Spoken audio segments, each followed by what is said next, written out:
أعوذ بالله من الشيطان الرجيم. وأنزلنا إليك الذكر لتبين للناس ما نزل إليهم ولعلهم يتفكرون. یہ ذکر ہم نے آپ کی طرف اتارا ہے کہ لوگوں کی جانب جو نازل فرمایا گیا ہے آپ اسے کھول کھول کر بیان کر دیں، شاید کہ وہ غور و فکر کریں۔ يوصيكم الله في أولادكم للذكر مثل حظ الأنثيين، فإن كن نساء فوق 2 فلهن ثلثا ما ترك، وإن كانت واحدة فلها النصف، ولأبويه لكل واحد منهما السدس مما ترك إن كان له ولد، فإن لم يكن له ولد وورثه أبواه فلأمه الثلث، فإن كان له إخوة فلأمه السدس من بعد وصية يوصي بها أو دين. آباؤكم وأبناؤكم لا تدرون أيهم أقرب لكم نفعا، فريضة من الله، إن الله كان عليما حكيما. ولكم نصف ما ترك أزواجكم إن لم يكن لهن ولد، فإن كان لهن ولد فلكم الربع مما تركن من بعد وصية يوصين بها أو دين، ولهن الربع مما تركتم إن لم يكن لكم ولد، فإن كان لكم ولد فلهن الثمن مما تركتم من بعد وصية توصون بها أو دين. وإن كان رجل يورث كلالة أو امرأة وله أخ أو أخت فلكل واحد منهما السدس، فإن كانوا أكثر من ذلك فهم شركاء في الثلث من بعد وصية يوصى بها أو دين غير مضار، وصية من الله، والله عليم حليم. تلك حدود الله، ومن يطع الله ورسوله يدخله جنات تجري من تحتها الأنهار خالدين فيها، وذلك الفوز العظيم. ومن يعص الله ورسوله ويتعد حدوده يدخله نارا خالدا فيها وله عذاب مهين.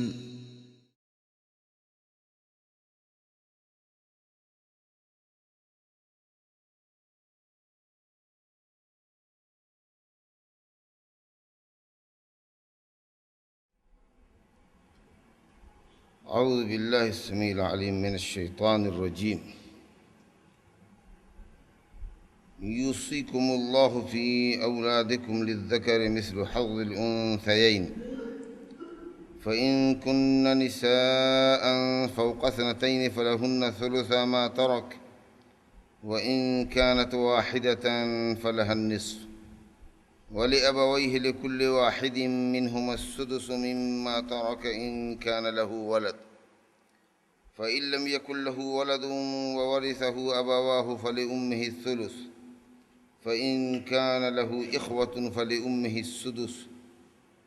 فلأمه السدس من بعد وصية يوصي بها أو دين آباؤكم وأبناؤكم لا تدرون أيهم أقرب لكم نفعا فريضة من الله إن الله كان عليما حكيما ولكم نصف ما ترك أزواجكم إن لم يكن لهن ولد فإن كان لهن ولد فلكم الربع مما تركن من بعد وصية يوصين بها أو دين ولهن الربع مما تركتم إن لم يكن لكم ولد فإن كان لكم ولد فلهن الثمن مما تركتم من بعد وصية توصون بها أو دين وإن كان رجل يورث كلالة أو امرأة وله أخ أو أخت فلكل واحد منهما السدس فإن كانوا أكثر من ذلك فهم شركاء في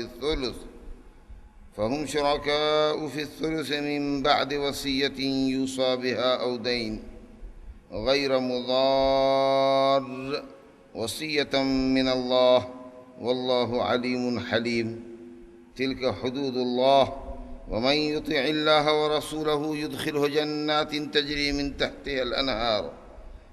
تحتها الأنهار خالدين فيها وذلك الفوز العظيم ومن يعص الله ورسوله ويتعد حدوده يدخله نارا خالدا فيها وله عذاب مهين۔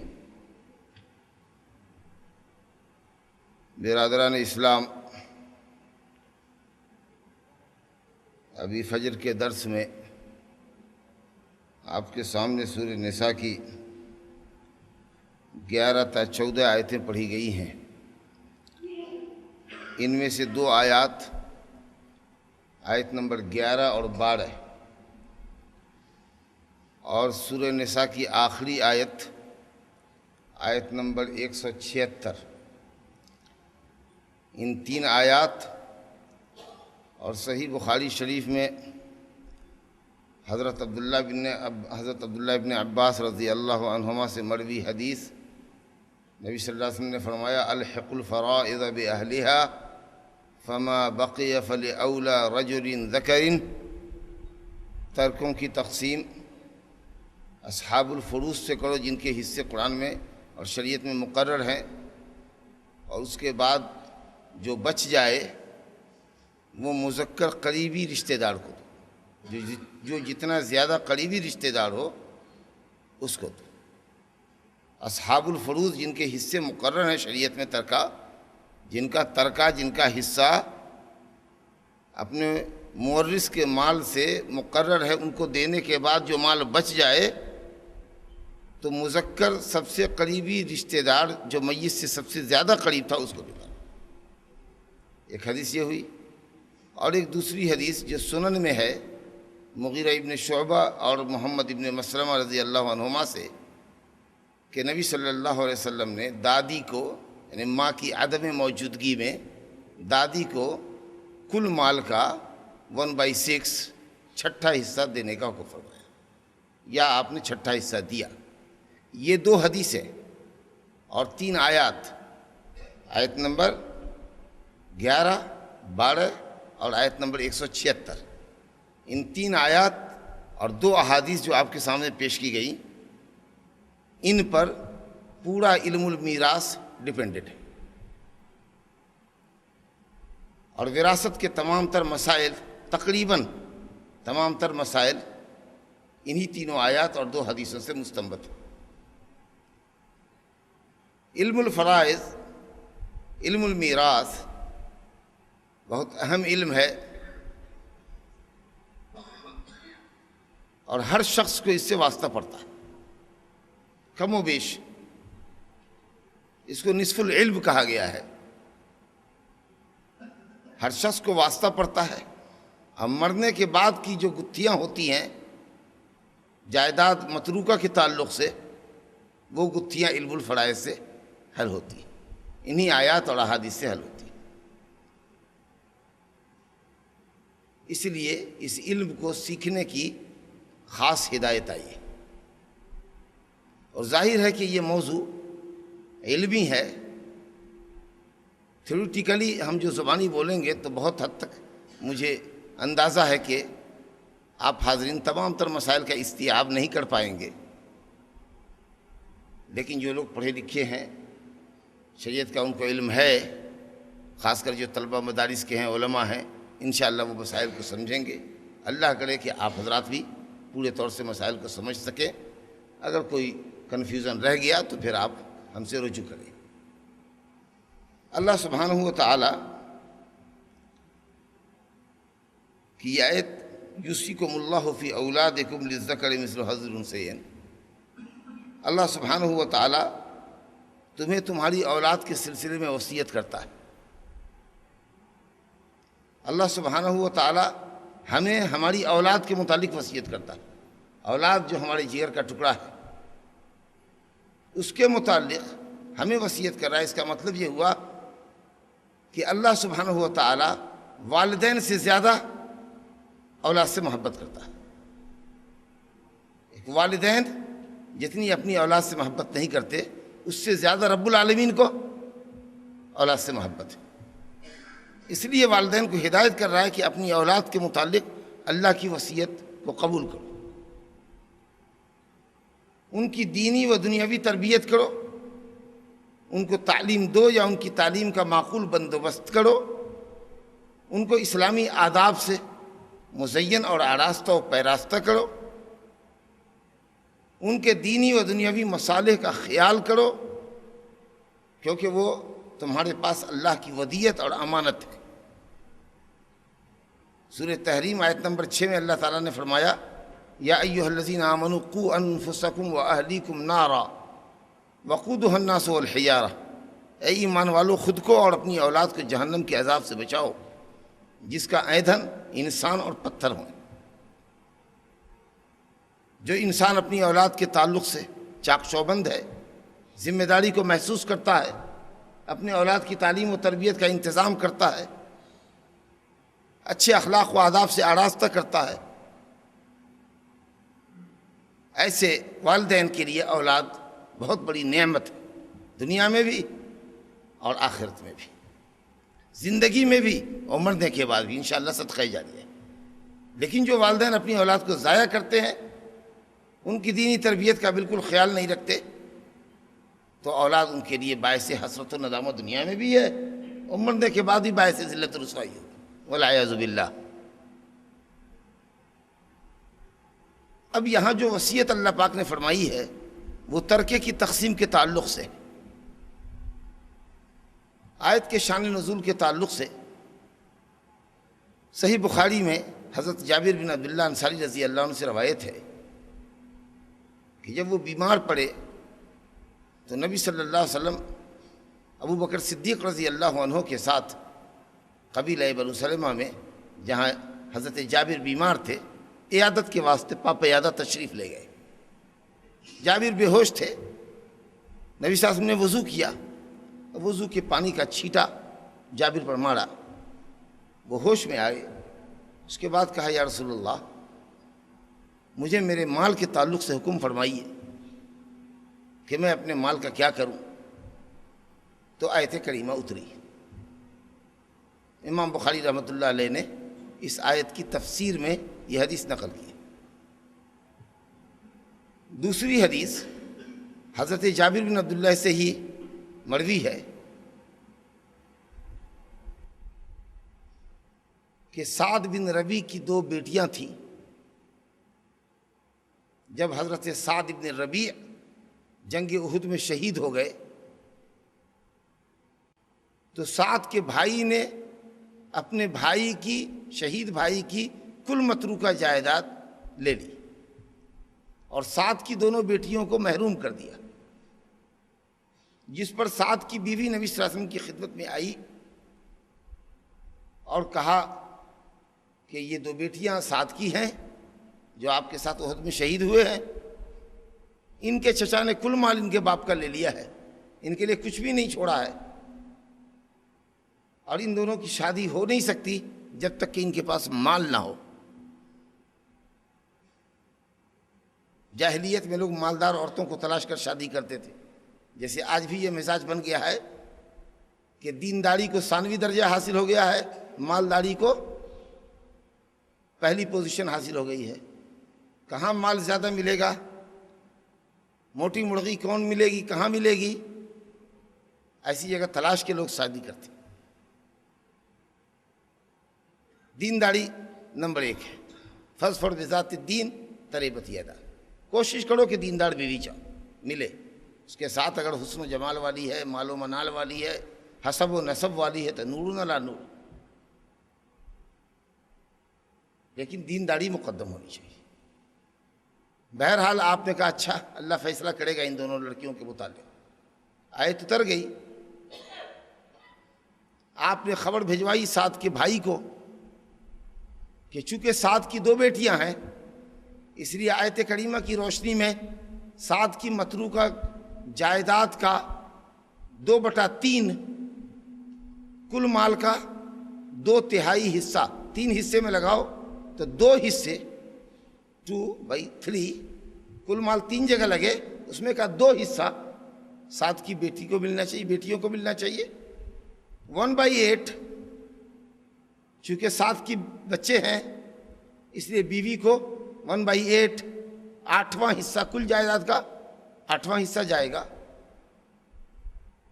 اور باقی جو بچے گا اصحاب الفروض کو دے دیا، جن کے حصے مقرر قرآن میں ہیں ان کو دے دیا۔ اب جو مال بچا تو آپ چونکہ بھائی ہیں، قریبی رشتہ دار ہیں، اور آپ سے زیادہ قریبی رشتہ دار کوئی مسئلے میں موجود نہیں ہے، لہذا باقی مال لینے کے آپ زیادہ حقدار ہو۔ تو اس مسئلے میں سعد بن ربیع کے مسئلے میں کل مال میت کا 24 جگہ تقسیم ہوگا، 24 جگہ میں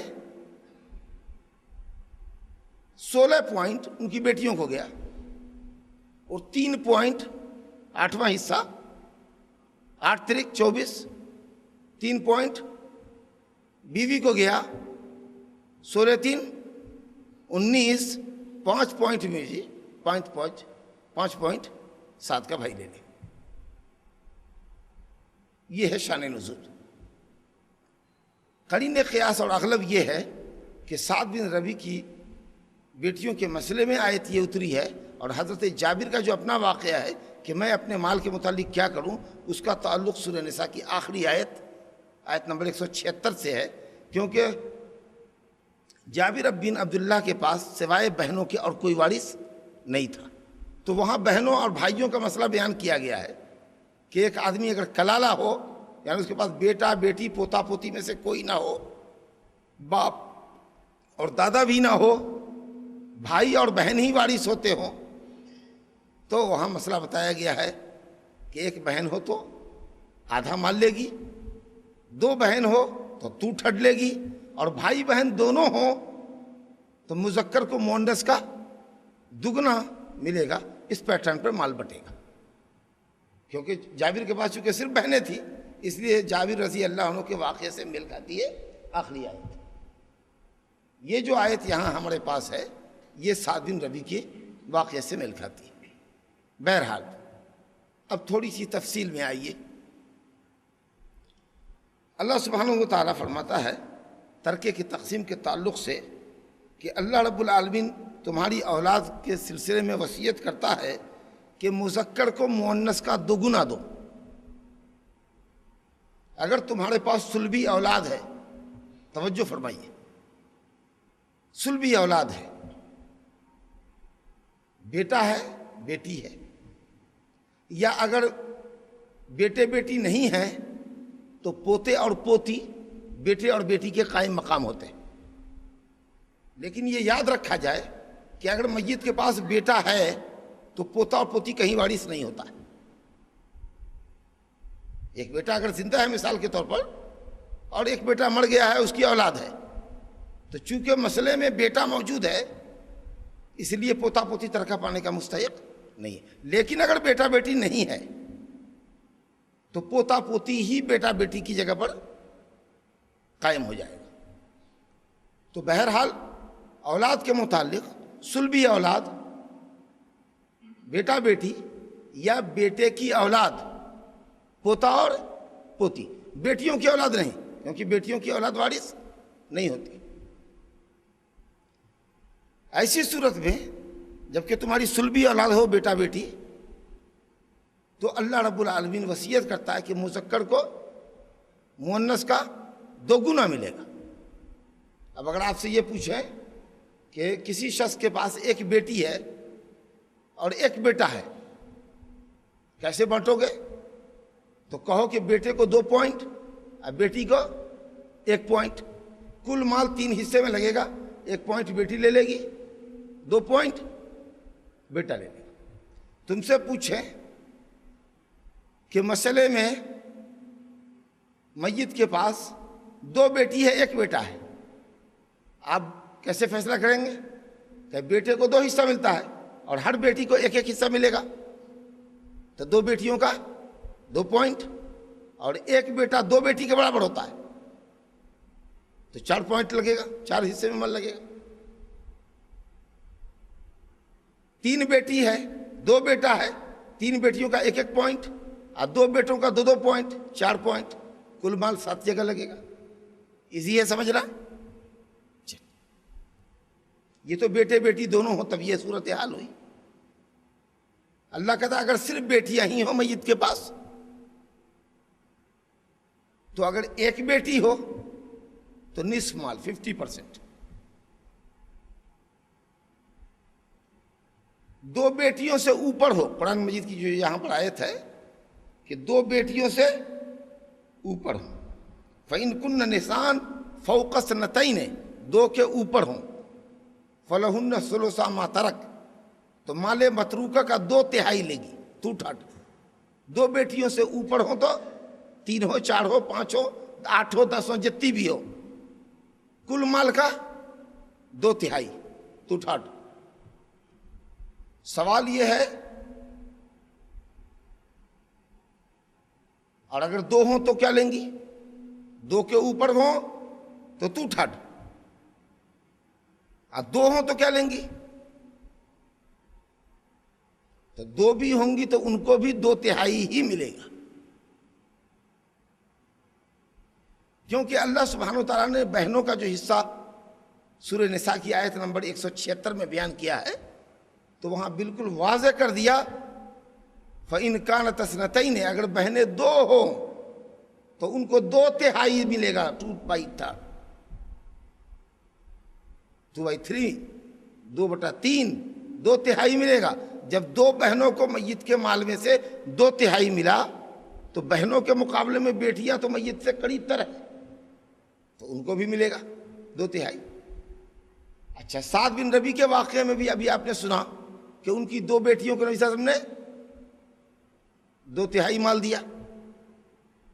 تب اگر یہ سوال کیا جائے کہ فوق اثنتین، 2 کے اوپر کا کیوں ذکر کیا، 2 کرتا اللہ تعالیٰ، تو اس میں بھی بڑی حکمت ہے۔ اللہ تعالیٰ یہ بتانا چاہتا ہے کہ بیٹیاں اگر 2 یا 2 سے زیادہ جتنی بھی ہوں ان کا حصہ کل مال کا 2/3 ہی ہے۔ ایسا مت سمجھنا کہ اگر 2 ہیں تو 2/3 ہوں گی، اگر 5، 10، 20 ہوں گی بیٹیاں کئی بیویوں سے ملا کر، یا ایک ہی بیوی سے 1 درجن بیٹیاں ہی ہو تو ان کا ترکہ بڑھتا چلا جائے گا۔ نہیں، بیٹیوں کا کل حصہ اگر 1 ہے تو نصف، اور 2 یا 2 سے زیادہ جتنی بھی ہیں 2/3۔ یہ اس صورت میں ہے جبکہ بیٹیاں الاؤن ہوں، بیٹے نہ ہوں۔ لیکن اگر بیٹا اور بیٹی دونوں ہوں تو ابھی آپ پڑھ لیا کہ مذکر کو مؤنث کا 2 گنا ملے گا۔ 2 لڑکی کو جتنا حصہ ملے گا وہ 1 لڑکی، گویا 1 لڑکے کو 2 بیٹی گردانو۔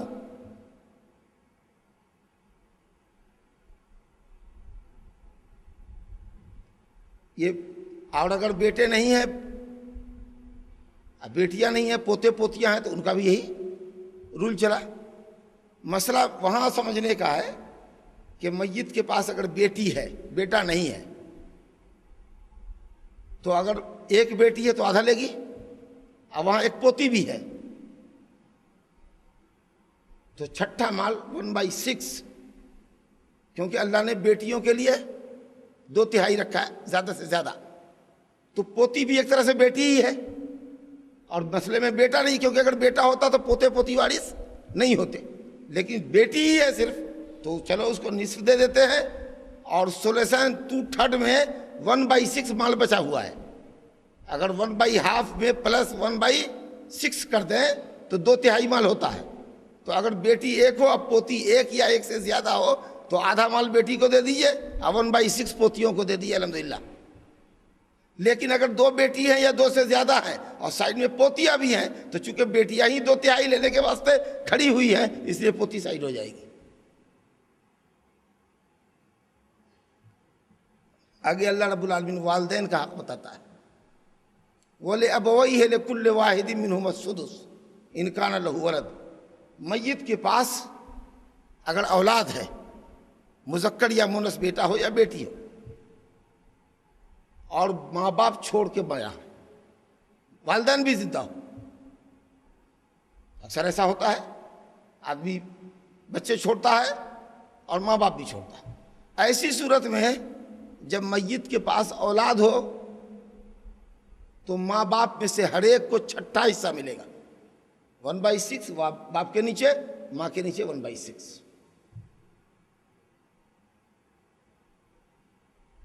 دونوں کو ملا کر کے 2/6 یعنی 1/3 مال لے لیا باپ ماں نے۔ اب جو مال بچا چلو اولاد کے درمیان بانٹو۔ ابھی اولاد کا رول پڑھ کے آ گئے ہم اس پیٹرن پر۔ ایک صورت یہ ہوئی۔ دوسری شکل یہ ہے کہ میت کے پاس مثال کے طور پر غور کیجئے گا بیٹی ہے، ایک بیٹی ہے مثال کے طور پر، ابھی آپ ہی کو حل کرنا ہے مسئلہ۔ میت کے پاس ایک بیٹی ہے اور ماں ہے اور باپ ہے۔ ابھی آپ پڑھ کے آئے کہ جب ایک بیٹی ہو تو اس کو ہاف مال دینا، 1/2 ہاف دے دیا، باپ کے نیچے 1/6، ماں کے نیچے 1/6، کل مال لگے گا 6 جگہ۔ 3 پوائنٹ بیٹی نے لے لیا آدھا مال، ماں نے 1 پوائنٹ لیا چھٹا حصہ، باپ نے 1 چھٹا حصہ لیا، کتنا مال بچا؟ 1 پوائنٹ بچ گیا نا۔ 3 بیٹیوں کا حصہ، 1 حصہ ماں کا، 1 حصہ باپ کا۔ اب جو 1 پوائنٹ بچا ہوا ہے، باپ کہہ رہا ہے کہ چونکہ میں سب سے زیادہ قریبی ہوں میت سے اور کوئی مذکر ادھر کھڑا ہوا نہیں ہے، اس لیے وہ پوائنٹ بھی مجھے ملنا چاہیے۔ تو باپ ماں کے مقابلے میں اسٹرانگ ہوا، 1 پوائنٹ اس نے لے لیا۔ تو معلوم یہ ہوا کہ اصحاب الفروض کو دینے کے بعد باپ اگر مسئلے میں ہو، اولاد بھی ہو، اس کو 1/6 حصہ دینے کے بعد بھی اگر مال بچتا ہے تو باپ زائد مال لے لے گا۔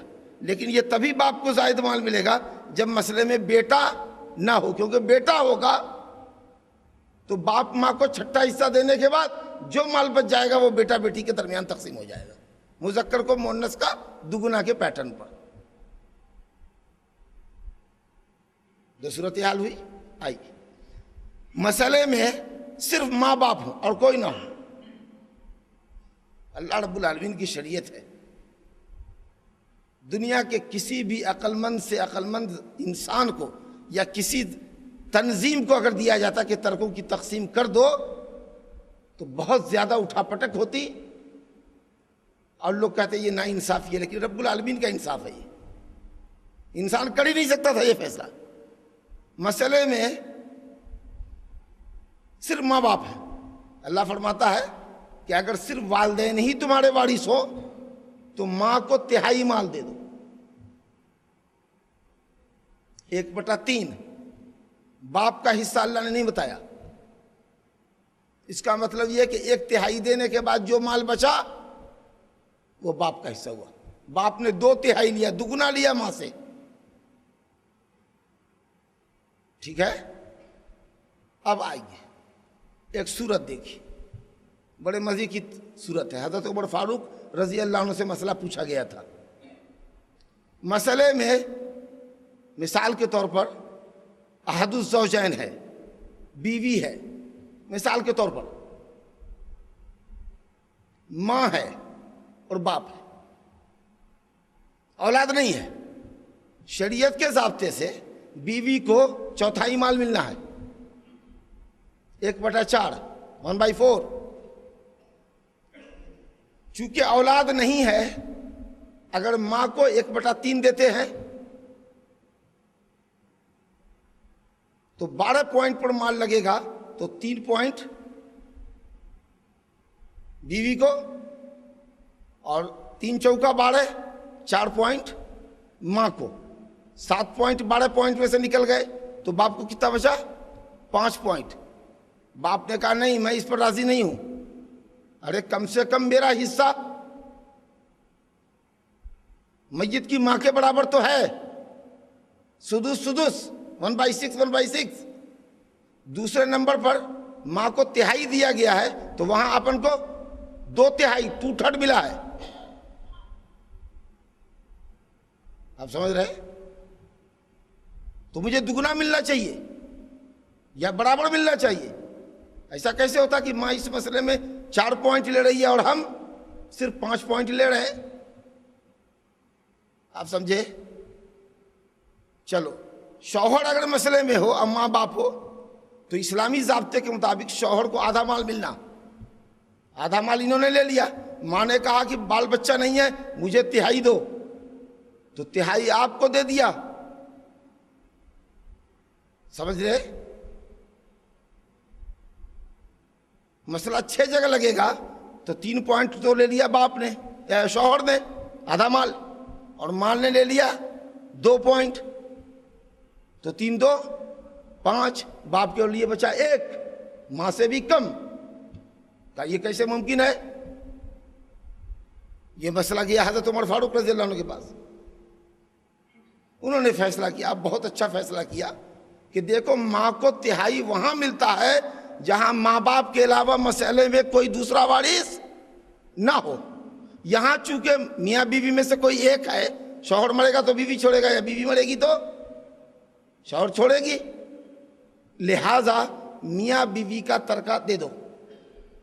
چوتھائی یا آدھا پہلے نکال دو. سمجھو کہ ایک قرض دار ہے جس کو مال دے دینے کا، اس کا حصہ دے دو، آدھا دے دو، چوتھائی دے دو، کیا بھی جو موجود ہے اس میں دے دو.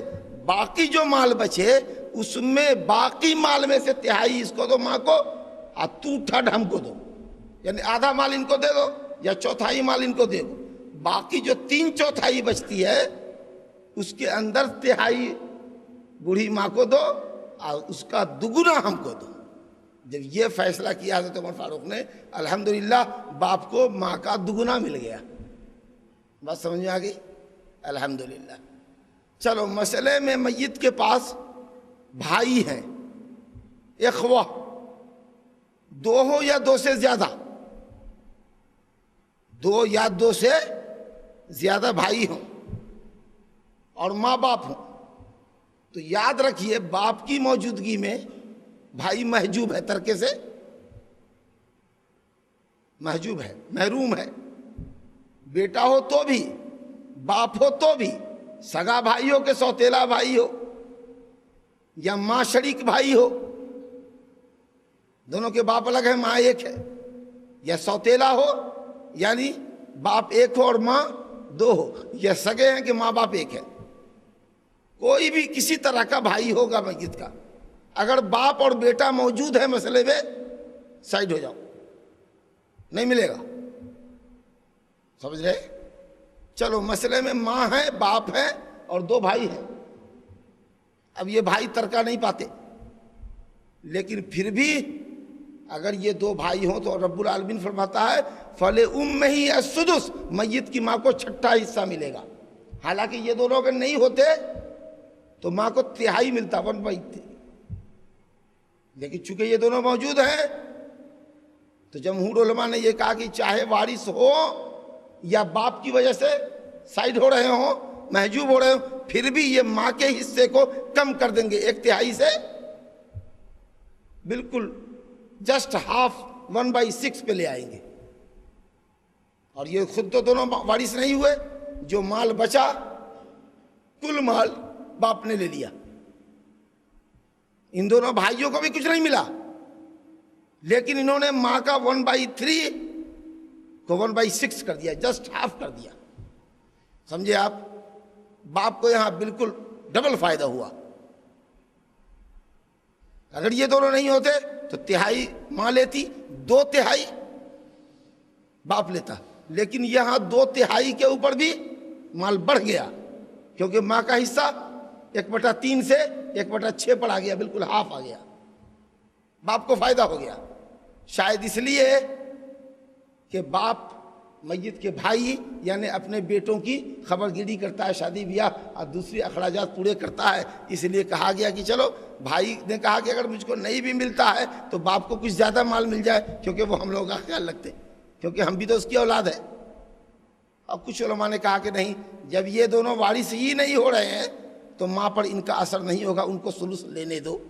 لیکن یہ بعض علماء کا قول ہے. علامہ ناصر سعدی رحمۃ اللہ علیہ نے اپنی تفسیر کے اندر اسی مسئلے کو درست کیا ہے کہ وارث ہوں گے تو ماں کا حصہ، 2 بھائی اگر ہوں تو ماں کا حصہ 1/3 سے 1/6 پر اترے گا. اگر وارث نہیں ہے تو ان کو ماں کے حصے پر اثر انداز نہیں ہونا چاہیے، ماں کو 1/3 لینے دینا چاہیے. لیکن جمہور علماء نے یہ کہا کہ نہیں، یہ وارث ہوں کہ نہ ہوں، اللہ نے کہا اگر مسئلے میں بھائیوں کی تعداد موجود ہے، 2 یا 2 سے زیادہ جو بھی ہوں، 2 پر بھی جمع کا اطلاق ہوتا ہے اخوا، تو اگر یہ ہیں موجود تو ماں کو 6واں حصہ کر دیں گے، باقی کل مال باپ لے لے گا. اچھا اگر ایک بھائی ہو اور ماں باپ ہو،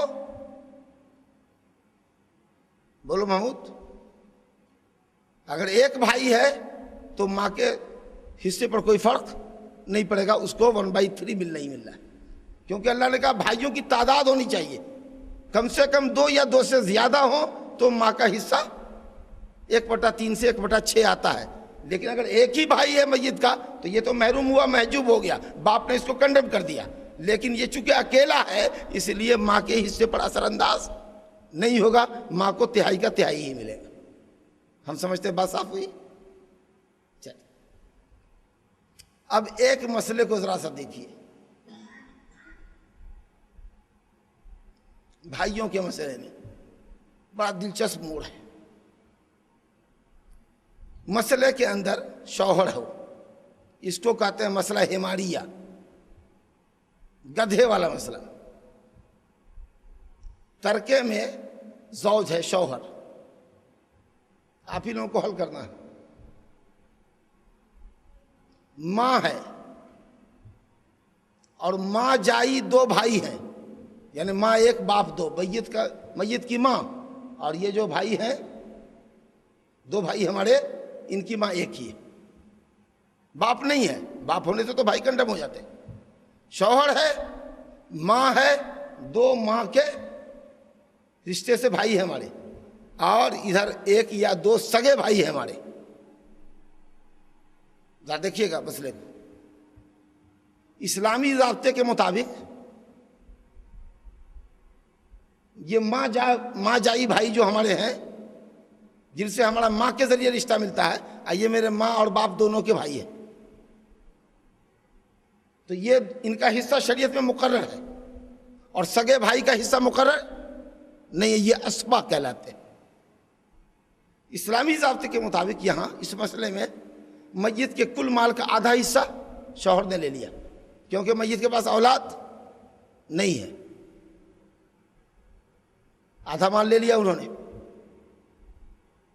ماں نے چونکہ 2 بھائی تھے اور ادھر بھی 1 بھائی ہے، 3 ہو گئے، تو ماں کا جسٹ حصہ 1/3 سے کیا آ گیا 1/6 پر. واہ، 2 ماں جائی بھائی ہیں تو اسلام نے کہا کہ ان کو 1/3 ملے گا.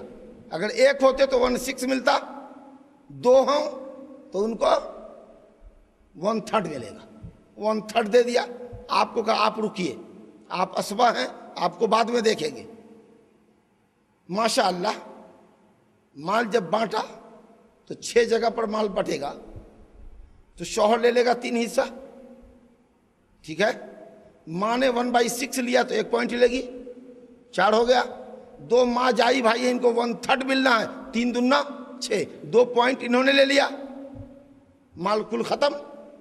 3 پوائنٹ شوہر نے لے لیا، ایک حصہ ماں نے لے لیا، اور 2 حصہ 2 ماں جائی بھائیوں نے لیا.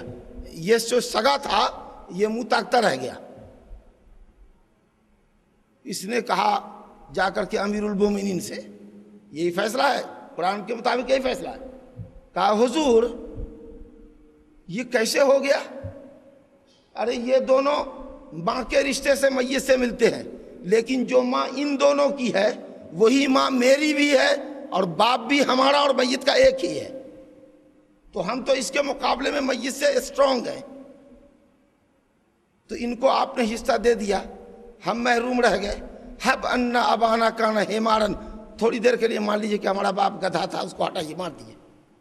السنا من ام واحدہ، کیا ہم اور یہ دونوں لڑکے اور جو میت مڑا ہے کیا ہم سب ایک ماں کی اولاد نہیں ہیں؟ تو حضور ہم کو بھی ماں کی اولاد ہی شامل کر لیجیے نا، اور وہ 1/3 جو ان دونوں کو دیا ہے اس میں اپن کو بھی شریک کر دیجیے نا. آپ سمجھے بات؟ یہ ایک مسئلہ ہے. تو کچھ علماء نے غالباً شافعیہ اور مالکیہ نے کہا ہاں شریک کر لو، لیکن حنابلہ نے کہا نہیں، یہ دونوں ماں جائی بھائی اصحاب الفروض ہیں، ان کا حصہ مقرر ہے، آپ اسبا ہیں، جو بچتا لے لیتے آپ. اللہ نے آپ کا مسئلہ الگ بنایا ہے. آیت نمبر 176 میں آپ کا مسئلہ آ رہا ہے، اس آیت میں آپ کا مسئلہ ذکر نہیں ہے. یہ اصحاب الفروض ہیں، ان کا حصہ مقرر ہے، آپ کا حصہ مقرر نہیں ہے. آپ ان کے ساتھ اکٹھا نہیں ہو سکتے. مال بچتا تو آپ کو دیتے، نہیں بچا آپ سکتے. ہے نا دلچسپ مسئلہ؟ اب آؤ، اب ہم قریب ہو رہے ہیں گفتگو کے. اب میاں بیوی کے ترکے کی بات لو. ایک مسئلہ سمجھ لو، دوسرا مسئلہ آسان ہے. مسئلے میں اگر شوہر مر گیا ہے، بیوی زندہ ہے، تو دیکھو کہ میت شوہر کے پاس اولاد ہے کہ نہیں، چاہے اس بیوی سے ہو یا کسی بھی بیوی سے، جائز بیوی سے اولاد ہے کہ نہیں. اولاد بیٹا ہے، بیٹی ہے، پوتا ہے، پوتی ہے. بیٹی کی اولاد نہیں، بیٹا بھی نہیں ہے، بیٹی بھی نہیں ہے، لیکن ایک نواسا ہے. نہیں تمہاری کوئی حیثیت نہیں. چل بیٹا بیٹی پوتا پوتی پڑپوتا پڑپوتی، بیٹے کی نسل ہونی چاہیے نیچے، بیٹیوں کی نسل نہیں. میت مڑا، اس کے پاس کوئی اولاد نہیں ہے، بیوی ہے، تو بیوی کا بڑا حصہ ہے 1/4 1/4، ٹھیک ہے. لیکن میت کے پاس اگر کوئی اولاد ہے، ایک یا کوئی ایک سے زیادہ، تو بیوی کو 8واں حصہ 1/8. سمجھ گئے آپ؟ بیوی کا حصہ سمجھ گئے؟ اگر میت شوہر کے پاس اولاد نہیں ہے، بیٹا بیٹی پوتا پوتی کچھ بھی نہیں ہے، نواسا نواسی کا اعتبار نہیں ہے، اگر بیٹا بیٹی پوتا پوتی میں سے کوئی بھی نہیں ہے، تو میت کی بیوی کو کل مال کا 1/4 ملے گا. اگر ہے تو کل مال کا 8واں حصہ ملے گا. جسٹ اس کا ڈبل کر دو شوہر کے لیے. بیوی مری، کوئی اولاد نہیں ہے اس کے پاس، نہ اس شوہر سے نہ کوئی اور شوہر سے، تو ایسی صورت میں بیوی کو شوہر کے مال سے کیا ملتا تھا؟ 1/4. ڈبل کرو اس کو، آدھا مال. سنتے آ رہے ہو؟ اور اگر میت کے پاس اولاد ہے تو شوہر کو 1/4. گویا اگر بیوی کے پاس اولاد نہیں ہے تو بیوی کی جائیداد متروکہ میں مرد کو آدھا مال، اولاد ہے تو 1/4. شوہر کے مال میں بیوی کا حصہ، اگر شوہر کے پاس اولاد نہیں ہے تو 1/4، اگر ہے تو 8واں حصہ. یعنی بیوی کو جتنا جس حالت میں ملتا ہے اس کا 10 ڈبل شوہر کو ملتا ہے۔ آ گئی بات سمجھ میں؟ الحمدللہ، چلو یہ بات بھی سمجھ میں آ گئی۔ اب ایک پوائنٹ بچ گیا، وہ ہے میت کے ماں جائی بھائی، جن کا مسئلہ بھی آپ نے سنا۔ ان کے ترکے کے لیے یاد رکھیے گا کہ ماں کی اولاد کے لیے جو اخل اخت ام کہلاتے ہیں، ماں شریک بھائی، تو ان کی وراثت کے لیے کمپلسری ہے کہ بیٹا بیٹی پوتا پوتی باپ دادا، اس 6 میں سے کوئی بھی مسئلے میں نہیں ہونا چاہیے۔ اگر کوئی بھی ایک ہوگا تو ماں کی اولاد وارث ہی نہیں ہوگی۔ جب ایسی کوئی صورت نہ ہو، نہ بیٹا ہے نہ بیٹی ہے نہ پوتا ہے نہ پوتی ہے، ہم نے کہہ دیا کہ نواز سے نواسی کا اعتبار نہیں ہے، اور نہ باپ ہے میت کا اور نہ دادا ہے، تو ایسی صورت میں اگر ماں شریک بھائی بہن ایک ہو تو چھٹا حصہ لیں گے، ایک سے زیادہ ہو تو تہائی لیں گے۔ اور سبحان اللہ العظیم، بھائی ہو یا بہن، دونوں اگر اکیلے ہیں، ایک بھائی ہے تو یا ایک بہن ہے تو چھٹا حصہ، لیکن ایک سے زیادہ ہیں تو یہ تہائی میں شریک ہوں گے۔ یعنی اگر 2 بہنیں ہیں تو بھی تہائی، 2 بھائی ہیں تو بھی تہائی، 1 بھائی 1 بہن ہے تو بھی تہائی، اور 5 بھائی بہن ہے تو بھی تہائی۔ یہ واحد قاعدہ ہے۔ باقی اور رشتہ داروں میں بیٹا بیٹی ہوتا، پوتا پوتی ہوتا، سگا بھائی سگی بہن ہوتی، سوتیلا بھائی سوتیلی بہن ہوتی، تو مذکر کو مؤنث کا دگنا ملتا ہے۔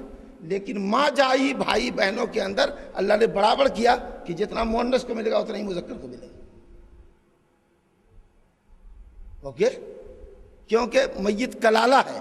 کلالہ اس کو کہتے ہیں جس کو نہ اولاد ہو نہ والد ہو، نہ باپ دادا ہو نہ بیٹا بیٹی ہو، پوتا پوتی ہو، ایسا آدمی کلالہ۔ اکلیل کہتے ہیں تاج کو۔ تاج وہ ہوتا ہے جو کنارہ تو پکڑتا ہے سر کا، بیچ کا حصہ کھلا رہتا ہے۔ تو یہ حاشیہ والے لوگ ہیں۔ یہ بھائی جو ہے ماں کے شریک بھائی سب حاشیہ پر ہے، جو اصل مین فگر تھا بیٹا بیٹی پوتا پوتی باپ دادا وہ ہے ہی نہیں۔ تو اس لیے میت ہو گیا کلالہ، نہ اس کو اولاد ہے اور نہ ہی باپ دادا ہے۔ سمجھ رہے؟ تو اگر ایک ہے اولاد تو سدس، چاہے لڑکا ہو کہ لڑکی۔ اگر 1 سے زیادہ ہیں، 2 یا 2 سے زیادہ، تو ان کو 1/3۔ بات سمجھ میں آ گئی؟ اور سگے بھائی بہن، اور سگے اگر نہیں ہیں تو سوتیلے بھائی بہن، باپ 1 ماں 2، ان کے ترکے کو اللہ تعالیٰ نے سورہ نساء کی آیت نمبر 176 میں بتایا ہے۔ ان امرؤ ہلک لیس لہ ولد، آدمی مر جائے، ہلاک ہو جائے، اولاد نہ ہو، ٹھیک ہے، مذکر مؤنث کوئی اولاد نہ، اولاد کی اولاد، بیٹے کی اولاد نہ ہو، ولا والد، یہ بھی لگاؤ، کیونکہ اگر باپ رہے گا تو بھائی بہن وارث نہیں ہوتے۔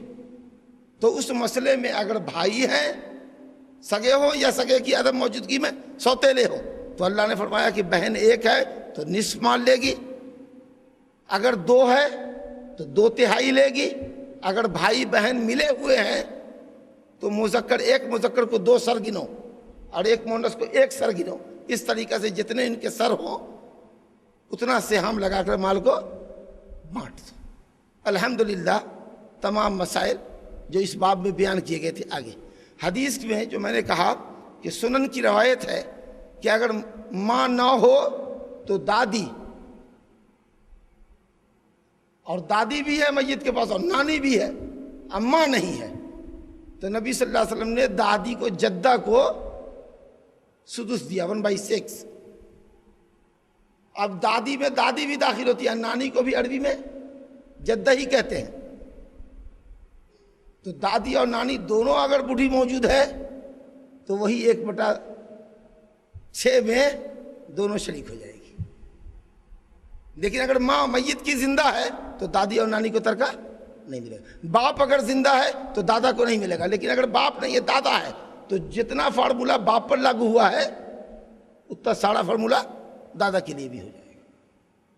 اچھا، بیوی کا حصہ اللہ نے بتایا کہ شوہر کے پاس اگر اولاد نہیں ہے تو بیوی کو 1/4، اور شوہر کے پاس اولاد ہے تو شوہر کو، بیوی کو 8واں حصہ، 1/8۔ اب یہ بیویوں کا حصہ ہے، چاہے بیوی 1 ہو 2 ہو 3 ہو 4 ہو، جتنا حصہ اسی میں وہ سب آپس میں بانٹیں گے۔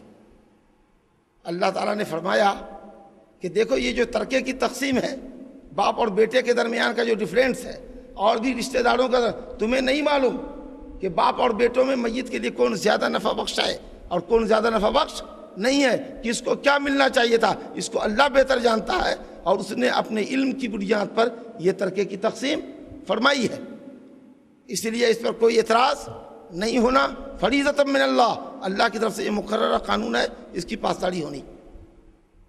اللہ تعالیٰ نے کئی مقام پر کہا کہ دیکھو، مگر کسی بھی میت کا ترکہ بانٹنے سے قبل ضروری یہ ہے کہ میت کے سر پر اگر کوئی قرض ہے، اللہ کا قرض، کوئی کفارہ ہے، کوئی منت مانے ہوا ہے، تو اس قرض کو ادا کرو، یا بندوں کا قرض لے کے مرا ہے تو پہلے اس قرض کو چکتا کرو۔ اس کے بعد دیکھو کہ میت نے کیا وصیت کی ہے، تو قرض کی ادائیگی کے بعد جو مال بچا ہوا ہے اس میں 1/3 تک، 1/3 تہائی حصے تک اگر میت نے وصیت کی ہے تو وصیت کو نافذ کرو، سمجھے؟ اگر اس سے زیادہ کی وصیت کیا ہے تو پھر وہ نافذ نہیں ہوگی، مگر یہ کہ تمام ورثہ راضی ہو جائیں تو اور بات ہے۔ جب وصیت نافذ کر دو، قرضے چکا دو، اس کے بعد جو مال بچے پھر اس کی تقسیم انہی اصولوں پر کرو جو اصول ابھی آپ کے سامنے پیش کیے گئے۔ لیکن جب تک قرض نہیں میت کا چکتا، جب تک وصیت نہیں نافذ ہوتی، اس وقت تک آپ مال بانٹ رہے ہیں، قرض داروں کو انتظار کرنے دیں کہ آپ ٹھہریے، گیا آپ کا قرض، یہ جائز نہیں ہے۔ عام طریقے سے لوگ قرضے تو چکا دیتے ہیں لیکن وصیت کو نافذ نہیں کرتے، کیونکہ دینی کام ہے۔ اس نے وصیت کر دیا کہ ہماری جائیداد میں ایک بلڈنگ یا ہماری جائیداد کا 1/3 حصہ فلاں مسجد اور مدرسے یا فلاں شہر کے غریبوں یتیموں کے لیے وقف۔ اب بیٹے سمجھتے ہیں چلو باپ نے خیرات کی اور ہمیں پیسے کی ضرورت ہے، تو اکثر وصیتوں کو چھپا لیتے ہیں، حالانکہ شریعت میں دین قرض مقدم ہے وصیت کے اوپر، لیکن اللہ تعالیٰ نے پہلے یہاں ان آیتوں میں وصیت کا ذکر پہلے کیا، قرض کا ذکر بعد میں کیا، حالانکہ ادائیگی کے اعتبار سے قرض پہلے ہوگا، پھر مال جو بچے گا اس میں وصیت نافذ ہوگی۔ لیکن چونکہ لوگ وصیت میں کوتاہی کرتے ہیں، اسی رب العالمین نے وصیت کو مقدم کیا ہے۔ وباللہ التوفیق، صلی اللہ وسلم وبارک علی نبینا محمد۔